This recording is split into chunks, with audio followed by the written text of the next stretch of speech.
Sarcomas are rare cancers of connective tissues, muscle, bone, fat, for example. They tend to affect a younger population than cancers that affect the broader community, and they're rare. They're 1% of all cancers. The problem is that because they're rare, not much is understood about them, and because they affect young people, they have a disproportionate impact upon the community, completely out of proportion, for example, to their incidence in the community. And I think, the story of Xavier illustrates that in spades, that the death of a single young person ripples out like ripples in a pond and affects a very large section of the community. People don't know what sarcoma is.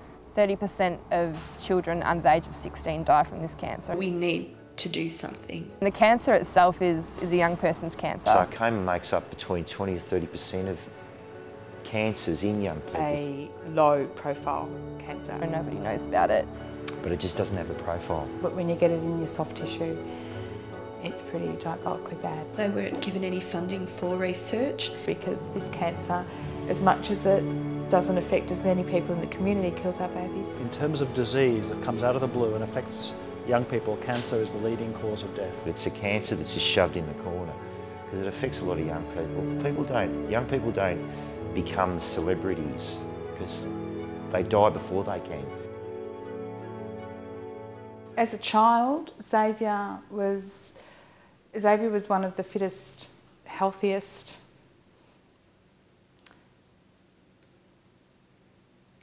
most active people. He's always had a big smile on his face. Always there to lend a hand. Popular. He was popular at school. Never had a problem. He was very charismatic. He had a big presence. He was well over 6 foot. We used to fight a lot, to be perfectly honest. It wasn't until up until the age of about 14 or 15 when we started being nice to each other. He loved wearing Mary's shoes, so he would get up when he was about 3 years old, 2 or 3, and wear high heel shoes and walk through the house in those. He was gorgeous.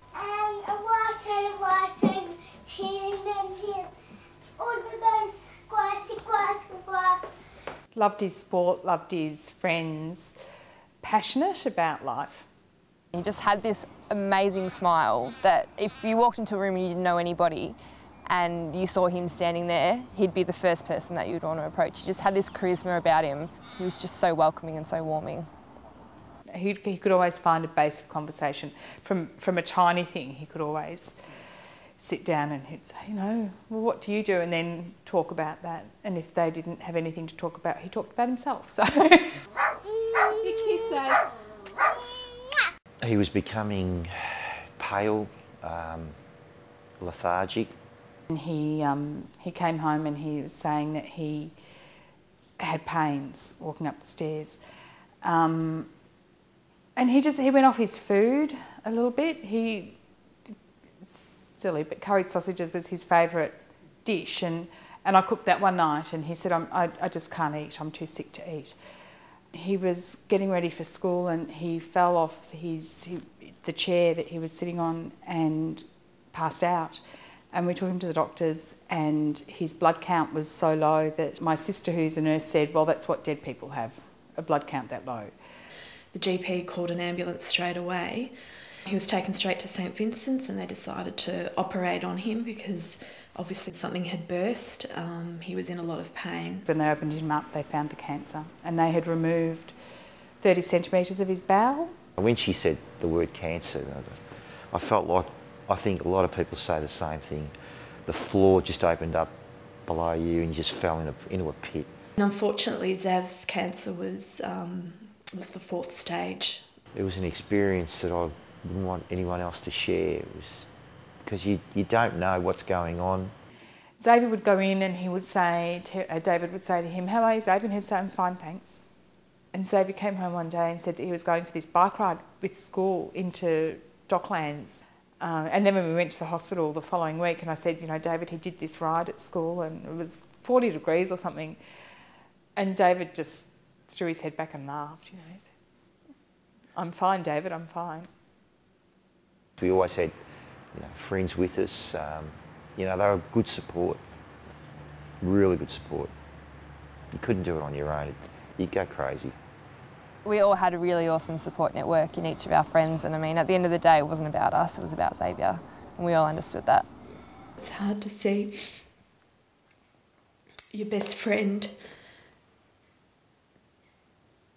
go through all of that. It was hard to see Xavier, it was hard to see the kids. The tumour was probably the size of a Sherrin football by the end of his disease. And so it was pressing on all his major organs, so everything else was shutting down. But because he was 17 and fit and healthy, his heart just kept going. Like, his heart didn't stop. So as much as he should have died a lot easier, he didn't. Even though I knew the inevitable was there, it was still, yeah, it was just a weird day. And he was in so much pain that he was screaming, and he was wanting to get up and go into the park. We have a park out our back door, which was his sanctuary sort of thing. And he'd get up and he'd say, take me to the park, take me to the park. And then we'd get him up and then he'd say, lie me down, until eventually he just slowly stopped.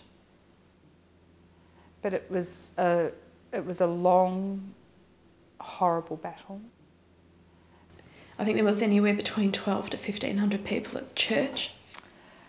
I just felt this strength. And so did my kids. And I'm sure everyone thought, oh my God, these people are crazy, because we weren't howling and we weren't crying overtly, but we had gone through the Tuesday.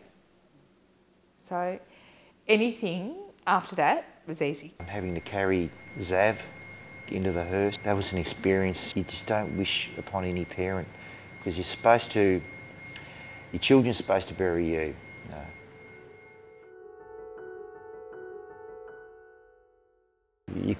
You could lock yourself up in a corner and cry and wail and make yourself feel better that way, or you can say, stuff this, I'm going to fight the bastard. And that's the option we've taken. I think it's up to us as a community to recognise, to reach out to each other and become more than isolated voices in the wilderness, to try and focus awareness about this disease. It's just really sad that cancers like this get thrown into the too hard basket, and that's what we want to change. There's systematic underfunding of research into rare cancers. We need to raise the money for research, most definitely, and by raising awareness, we will raise money for research, so they sort of go hand in hand. And my wife's cousin had sarcoma. She had bone sarcoma in the cheekbone when she was 12, and she's now, I think she's in her late 40s. That's a long time between drinks. And you would have thought things would have progressed, but they haven't. We're trying to use what happened to Xavier as motivation to try and do everything in our power to stop that happening again if we can possibly avoid it. Breast cancer is out there and in your face because it hits so many people, as does prostate, but this is a little thing that is slowly tapping away at our children. At the dinner table, if we sat down and ate, you know, there was one less. School lunches, there's one less.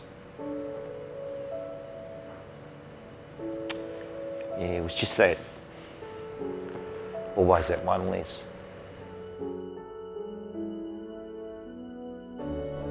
I think the amount of kids in Essendon that still come to my house, and the amount of people who know about Xavier is a testament to that in his short time, he was a very big person.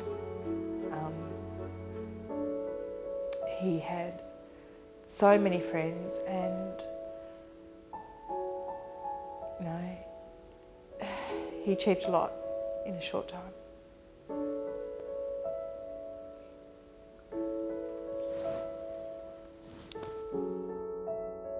You talk about your heroes, and he's my hero.